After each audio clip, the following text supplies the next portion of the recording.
ভূমি বন্দোবস্তের কথা বলে অনেকে মনে করেন আমার পার্বত্য চট্টগ্রামের যে সকল বাঙালি ভাই রয়েছেন, এই বাঙালি ভাইরা মনে করেন এই বুঝি আমার জমি কেড়ে নেওয়া হবে, এই বুঝি আমাকে জিয়াউর রহমান যে আপনার আমাকে এখানে পুনর্বাসিত করেছেন, বন্দোবস্ত দিয়েছেন, এই জমি বুঝি কেড়ে নেওয়া হবে।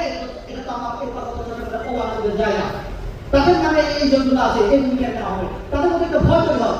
আর যখন আপনার বাংলাদেশের পক্ষে কাজ করবেন, তখন আমার এই পার্বত্য চট্টগ্রামের সমস্ত অবাধ মনে করে এই বুঝি আমাকে আমার জন্য উচ্ছেদ করে আমাকে বুঝি ইন্ডিয়া কিংবা মায়ানমার পাঠিয়ে দেওয়া হবে।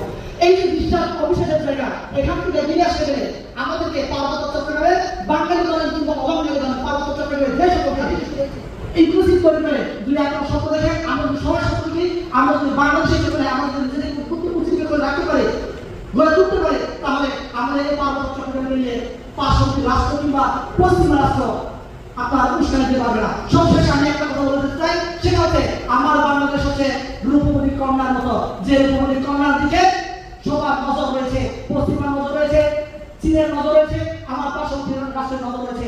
এই রূপবতী কন্যাকে সিদ্ধান্ত নিতে হবে আমার জীবন, আমার জীবনটাকে ঠিক রেখে আমার স্বার্থ কিংবা আদায় করে দেবো। সবাই ধন্যবাদ।